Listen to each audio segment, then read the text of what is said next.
Chapter 17. The days passed slowly for the pair. Rarity deep in slumber for most of them, only awakening to groggily ask where she was and why she was in so much pain, before Glowstar gave her a sleeping draught. If nothing else, her recovery was progressing steadily. Each day she was a little stronger than the last. Outside the walls of Star's hut, the war raged on. Though with the combined might of the Shetlands, Trixie's forces, and the natural magic they had on their side, added to the fact that Rarity and Applejack had completely undercut the Griffin leadership, it was obvious that the ponies were going to win the day, at least according to the occasional status reports Blink gave them. All the same, there were losses. Several of the Shetlands and a few of Trixie's citizens had been struck down by the brutal Griffins, and despite the evidence of their impending loss staring them in the face, the monsters refused to back off. In fact, they only seemed to get more vicious the closer they got to defeat, as though trying to kill as many ponies as possible before they hit the ground. The ponies didn't want to subject the Griffins to complete annihilation, but it seemed they would have to. On several days, Glowstar would leave Applejack to care for Rarity alone, so that she could make trips around the village to heal her people. The Earth Pony took these opportunities to apologize to Rarity for letting her get hurt, apologize for the scar she was going to have. The flesh was knitting back together, but there was still going to be an angry, furless red line in Rarity's side for the rest of her life. Every now and again, when the wound had closed up, Applejack would trace her hoof along it. It ran from the curve of Rarity's left back leg all the way across her ribs and finally stopped beneath her left foreleg. Just seeing it, a blemish on an otherwise perfect-looking mare, made Applejack's stomach turn. Of course, when she felt things like that, Applejack wasn't as quick to dismiss them as she had been before. Yes, she and Rarity were friends, for the moment, but it was becoming clear to Applejack that there was something deeper there. It didn't really matter when she'd started feeling that way, and it wasn't until now that she'd even considered that burning in her belly could have been romantic. At the same time, Applejack wasn't about to tell Rarity that. After all, even Applejack didn't know whether her feelings were fleeting, grounded in Rarity's injury, or the real thing. Considering the circumstances, there probably wasn't room for stuff like that anyway. One day, as the war was coming to a close, Applejack found herself alone with Rarity once more. Glowstar was trying to organize the Shetlands to perform a pincer attack on the remaining Griffins, as was Trixie's forces. As she sat alone, Applejack never took her eyes off Rarity. The wound, at this point, had completely healed and scarred over. Unsure of what she was doing, Applejack began to speak. "Rarity," she said, leaning over, "I'm sorry this happened. I know I should have made sure you didn't get hurt out there, but now you're going to have a scar." She bit her lip, her face getting even closer to Rarity's. "I ain't too good at stuff like this, but I was getting really worried about you out there. I didn't know whether you were going to make it." Her cheeks burned. "So I'm glad you're all right." She paused. "Really glad." She put a hoof on Rarity's scar. "I ain't gonna let anything like that happen to you again, Rarity." She leaned over and kissed the unicorn's forehead. "I promise." Applejack stood inside, going to look out the front door for the 7th time that day. Nothing special was going on that she could see, just one or two Shetlands walking around. "Applejack?" Applejack whirled around to face Rarity, who had propped herself up on her elbow and was staring at her. "Rarity!" Applejack exclaimed. "Thanks, Celestia, I thought you were never going to wake up." Rarity raised an eyebrow. "Why was I sleeping?" she asked. "I only remember defeating Seth and getting on our way home." Applejack took a few minutes to explain everything to Rarity, who listened patiently, trying to fix her disheveled hair. When it came time to break the news about her scar to her, however, Applejack faltered. It was only after much coaxing that she spit it out. "A scar?" Rarity asked, seemingly unfazed. "A scar where? I hope it's small." Applejack showed her. Almost instantly, Rarity's slow, steady breathing changed to a frenzied panting as she scrabbled at the floor, trying to stand up and examine the ugly mark. "Oh, no," she said upon spotting it. "Oh, no, no, no, no, no!" She was practically hyperventilating. No! Rarity dropped to her knees, her mouth flapping uselessly as tears began to form in her eyes. "How could I be a fashionista with a terrible scar like this?" Rarity rolled onto her stomach and began to beat the ground with her hooves, shaking her head back and forth. Applejack had known it was going to be bad, but she hadn't quite expected this. "Rarity, come on," she said. "Maybe scars are in this year, or whatever you like to say." Rarity looked at Applejack with fury in her teary eyes. "Scars are never in, Applejack." She stood and swept Glowstar's papers from her table with her magic. "Scars are hideous." She buried her face in her forelegs. "My career is ruined. No pony will want to buy dresses and suits from a mare who couldn't even take good enough care of herself to avoid getting a scar." She threw her head back in a long brawl. The sound cut Applejack deep. "Rarity," she said, trying to keep her voice even, "can't you just cover it up with clothes or something?" She bit her lip. "Or makeup?" Rarity snorted. "What do you want me to do, Applejack? Wear clothes all the time?" She slammed the table. "Clothes are only for social occasions. As for makeup, do you want me to smear it all over my side every morning?" She shook her head. "It's hideous, Applejack, and no fashion-minded pony worth their salt is going to take me seriously now." "Rarity," Applejack said, grabbing hold of the unicorn's forelegs. "You're as pretty as you ever been, all right?" She paused, the proximity causing her to blush. "And that's a sight prettier than most ponies." Rarity stared back at Applejack in shock, her bottom lip quivering. "Applejack?" She trailed off. Applejack sighed and shook her head. "One scar ain't gonna matter if you keep making good dresses and stuff, is it? You never talked about modeling or anything like that before, and I ain't got the mind for fashion like you, but I'm pretty sure it don't take a looking pretty to make dresses," she chuckled, "especially when you work so hard. I see you get your hair out of place all the time, and you still look pretty to me." Rarity blushed bright crimson, turning away from Applejack. "I apologize," she said. "I've just always prided myself on looking the best I could, and, well, this certainly doesn't lend itself to that." Applejack rolled her eyes. "You're still pretty, Rarity, just not perfect." The Earth Pony let go of Rarity, holding out a foreleg to display several hairless patches.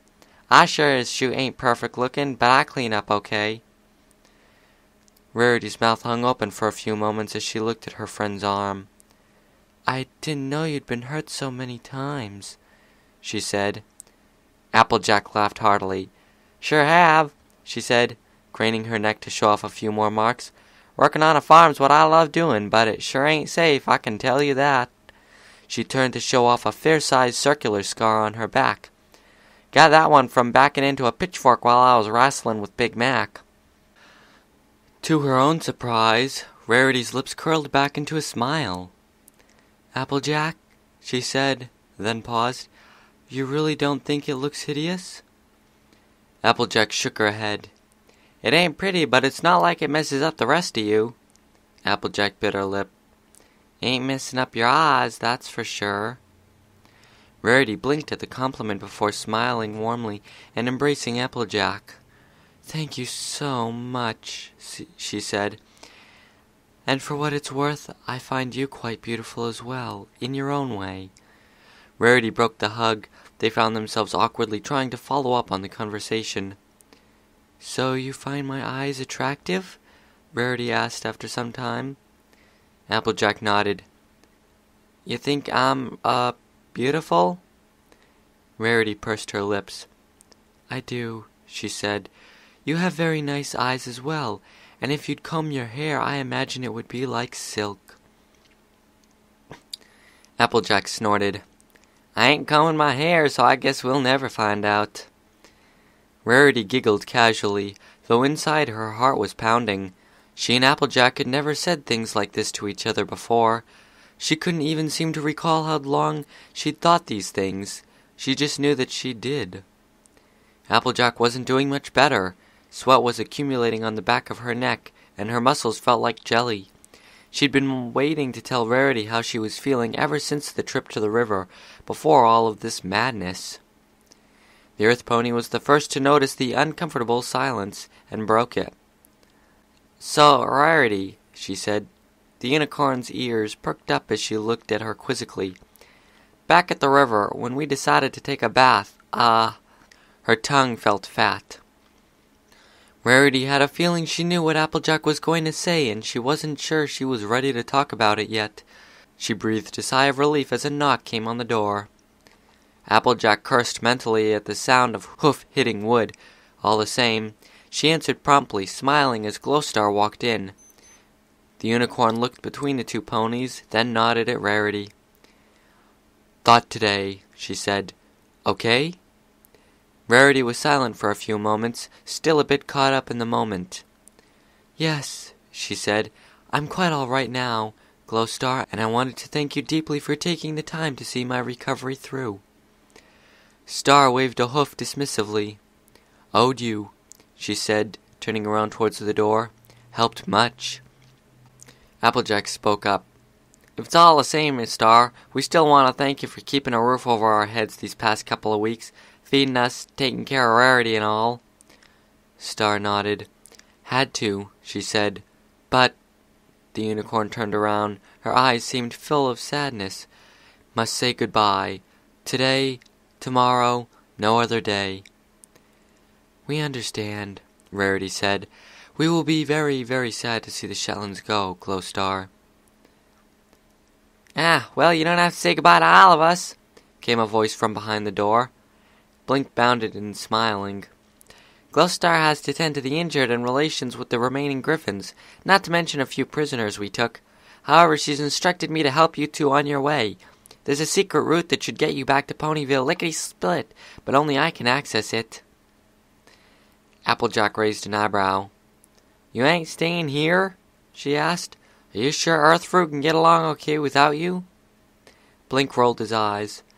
"You're acting like I was planning on going away forever. I'm just going to get you two on your way, and then I'll be right back to the village.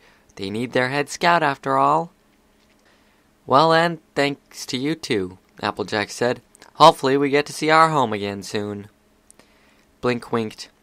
"Oh, you'll get to see it again. Trust me, the route I'm taking you through is highly reliable." "Blink right. Seen path will get you home." Star rolled her neck. "Not easy." Blink nodded. "She's right. I can't promise it'll be especially easy to get through. Unfortunately, the ponies in the area are a tad xenophobic, but with me around they should be more than willing to get you two to Ponyville." The pair looked at each other, then back to Blink. "Pardon me for questioning your very generous offer, Blink," Rarity said, "but when you say these ponies are xenophobic, why is that?" The stallion shook his head. "It's best if I don't explain here. The sun's starting to set and it would take far too long." He smiled. "But rest assured, I'll let you two in on everything while we're traveling there." He turned and walked to the door. "Trixie and her group are getting ready to leave. They wanted to get back to their village by morning so that we don't have to further stress our limited resources taking care of their people. So I would suggest talking to her and Faust before they go." He trotted off. Star chuckled. "Trixie good," she said. "Better than expected." She looked through her dense hair at Rarity and Applejack. "You two, too. Worked out." She raised a hoof to point at the door. "Know you tired. Tired, too. Get rest. Leave tomorrow." Rarity and Applejack were a bit taken aback by how fast everything was moving. It was likely that the Shetlands simply had many injuries to attend to, not including the destruction of their crops and property. Who knew how long it was going to take them to recover from the war, and even 2 extra ponies could stress their resources. The pair trotted out into the cooling air to find Trixie. They found her after a half-hour's worth of looking at the edge of the village.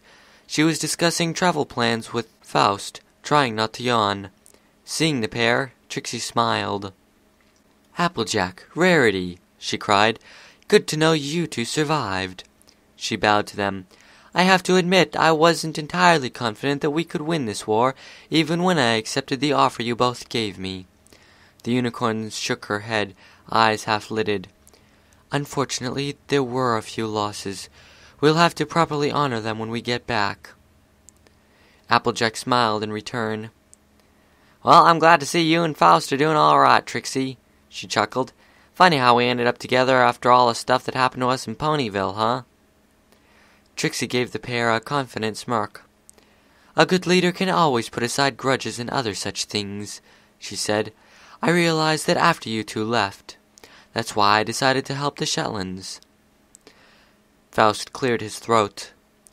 "Madam Trixie," he said, "if we wait much longer, we're not going to have any light in the swamps. As much as I hate to cut this short, I had wanted to say a few words to Rarity and Applejack myself. We really must be going." Trixie sighed and brushed a hoof through her mane. "Fair enough," she said, turning back to the pair. "I apologize for giving either of you trouble.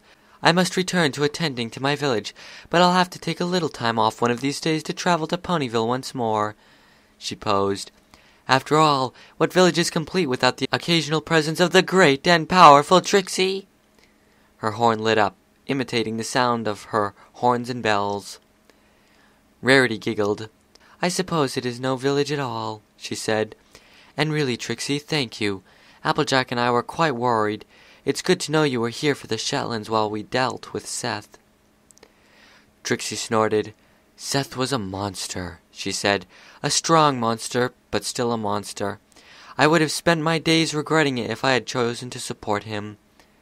Faust tapped her on the shoulder, and Trixie turned, cocking her head back.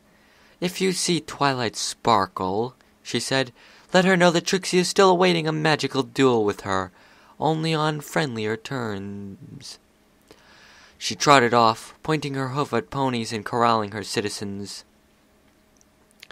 Exhausted, Rarity and Applejack made their way back to their hut, lying down to try and get some sleep for the journey tomorrow. Before either of them had even closed their eyes, however, Rarity rolled over to tap Applejack's shoulder. "Applejack," she whispered, "back at the hut, when you were talking about the river, what were you trying to tell me?" Applejack stared back at Rarity, only her bright eyes visible in the darkness. She wanted to tell Rarity. Every fiber of her being was screaming to tell her, to dispose of the burning truth that seared the walls of her heart, which was thumping erratically. She didn't just want to tell Rarity, she needed to. She needed to let Rarity know that looking into her eyes was like watching the lake to the west of Ponyville, something that always relaxed her, always made her feel safe. She needed to tell Rarity that fighting alongside her, Applejack had known nothing bad could possibly happen to her. She needed to tell Rarity that she loved her. "Nothing," Applejack said. "I got mixed up from the shock of seeing you awake." Rarity paused, knowing that that wasn't all there was to it, but not at all the same. If Applejack wasn't comfortable talking about it yet, she wouldn't push it. "All right," she said, rolling over to go to sleep. They'd have to talk about it some other time. High above, a star shot through the sky, as though lighting their path. It arced through the cloud cover, its trajectory curving down, down, down. It finally crashed into a wide, dark sea.